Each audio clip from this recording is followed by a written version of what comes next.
Welcome on board, Mrs. It's an honor to have the owner of the property with us. This was announced by the captain in a firm voice over these. My son and daughter-in-law were sitting in the front row. They heard my name and paled.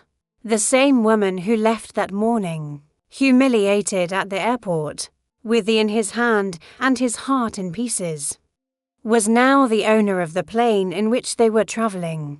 But to understand how we got here, I have to take you 3 weeks ago, to that time when I still thought I was part of a family. I remember perfectly well when my son Santiago, I came across a sweet voice that I haven't used since I was a child. Mom, we have a surprise for you. We are all going on a trip, a family trip. I cried with emotion. After years of feeling like a forgotten ornament, I had been included. I spent whole days looking for new clothes. I bought a coral dress that rejuvenated me. I had my nails done. The hair wanted my son to be proud of his mother. I slept little, dreamed of walks on the beach, group photos, long hugs.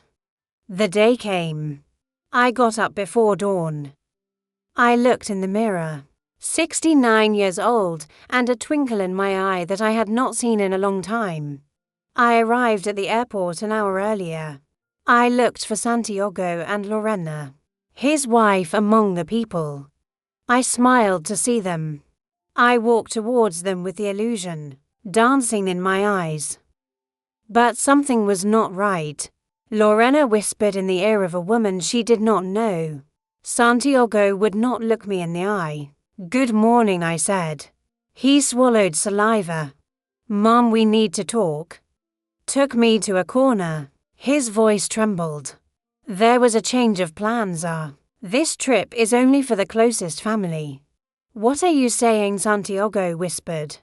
Lorena thought it would be better if her friend Camila came in your place. You have different interests, and you don't fit into our plans. Silence did not fit.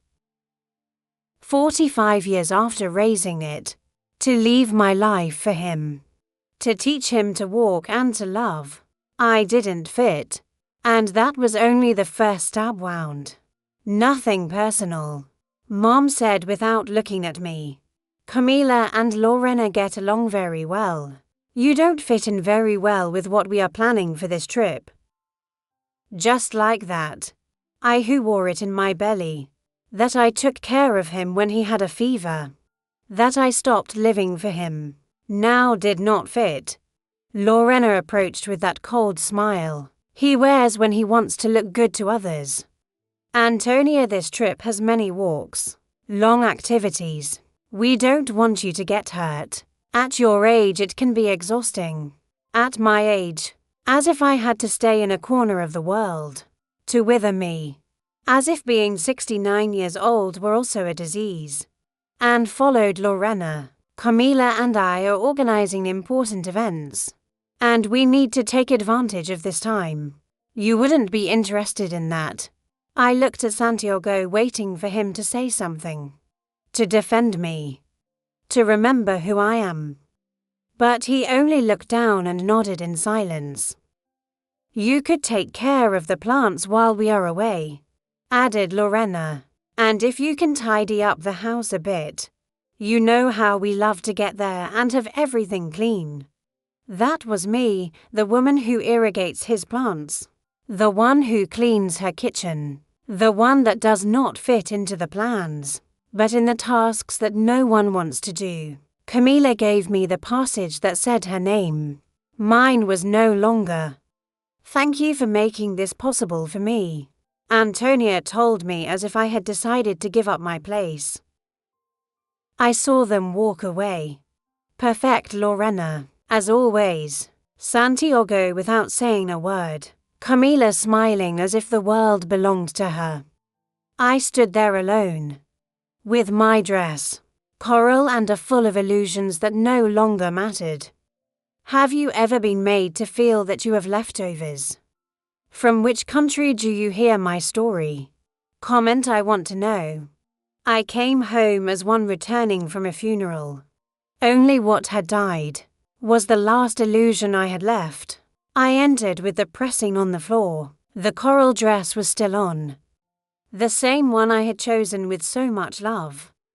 No longer felt pretty, felt like a mockery. I dropped on the bed. I looked at the roof. Then lunch, and there I was. A 69-year-old woman, broken inside but still standing. A woman who deserved more than her own son. I thought I would call my friend Ines. But I wanted to tell him everything, cry with someone. But how to say it out loud? Who traded you for a stranger? I hung up before I responded. I went to the kitchen. I saw the plants that Lorena asked me to water. I saw the list stuck in the fridge. Watering clean. Get everything ready. I took that list and broke it to pieces. I was no longer going to obey orders from those who treated me as if it were invisible. Then the phone rang. Message from Santiago. Mom, we are already on the plane. Thank you for understanding. Do not forget the plants. Neither an I love you nor a forgiveness. Instructions only. As if I were his employee. As if I didn't feel. I wrote calmly, have a good trip and turn off your cell phone. That's when I remembered an old box I kept years ago. Right after my husband passed away. Had her under lock and key on a shelf without touching her. Since then, I always thought they were old papers. Nothing important. But that afternoon, something told me to open it. Dialogue between documents. I need an envelope with my name on it. The lyrics were his. I recognized her instantly. I opened it. My dear Antonia, if you are reading this, it is because I am no longer with you. There is something you should know. The aviation company I inherited from my father, never sold, is in your name. You are the only owner. There is a safe in the bank. With everything, use that money to be happy, not to please anyone. I froze. An aviation company. I own a winery. Everything I thought about my life was about to change. I couldn't believe what I was reading. I read the letter 3 times. Every word was like a jolt in the soul. My husband had hidden all this to protect me. Or perhaps to protect Santiago of becoming a dependent man. And now, without looking for it, without asking for it, I was the owner of a winery. I searched for the documents I mentioned.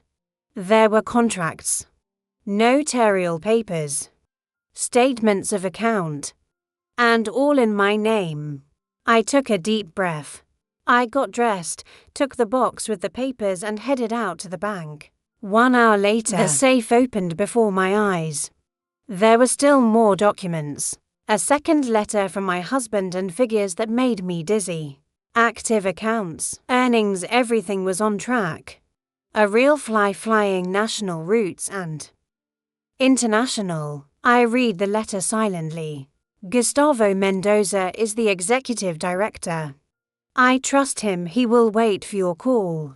When you are ready, the company is yours. Flies Antonia. Do it for you. I called Gustavo from the bank's own office. Mrs. He said, surprised. I have been waiting 5 years for this call. We met that same afternoon. In an elegant downtown office. Me even in my coral dress. The same one I bought thinking of harming others. And now moves like armor. Gustavo explained everything to me. Her husband was very careful. Requested by the company. Keep it a secret to protect them. You are the only owner. And yes, ma'am, is a millionaire. I remained silent. I thought of Santiago. In Lorena in Comila. They were flying at that time to Cancun. Thinking that I had been watering plants. And they were flying in one of my planes. Gustavo, I said to him with a new calm. I want to know everything about that flight. The number of names. I want the pilot to know. Who is the real owner of the winery? Gustavo smiled. Wishes a special greeting. Exactly. That the captain announces that Antonia, owner of the property, is on board even if you are not. Precisely. While Gustavo organized the call with the control tower, I only trust their faces. At that time, my takeoff began. While Gustavo talked to the control tower, I watched him in silence, with a new a calm that it only feels when you no longer expect anything from anyone. All set said. The captain of Flight 347 will make the announcement in a few minutes, and the pilot saying over these.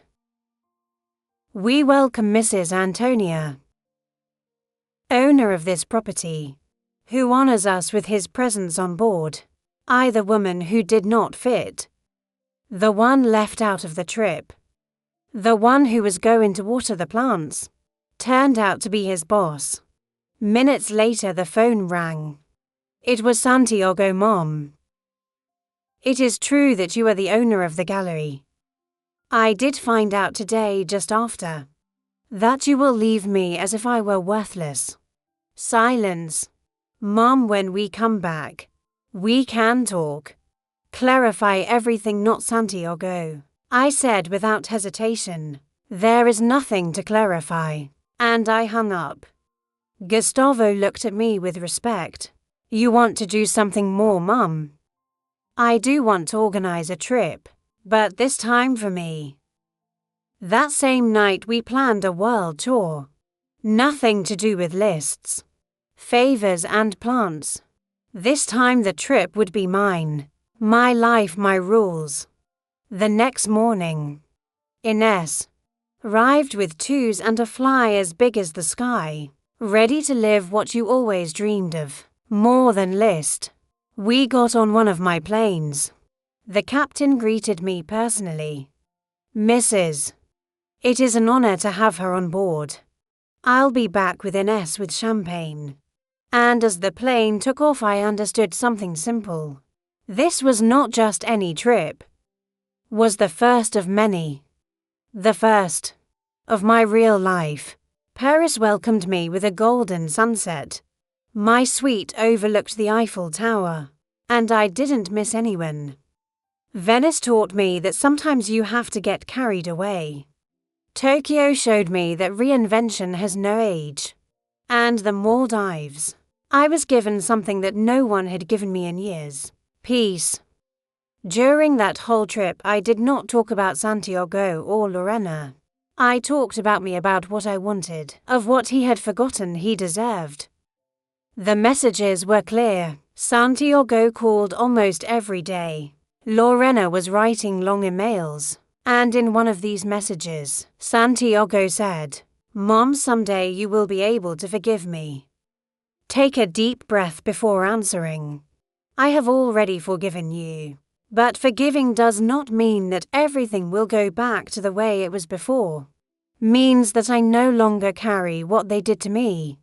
Because my back is now busy carrying my wings. My foundation already helped dozens of older women. Women who, like me, had been used, ignored and silenced.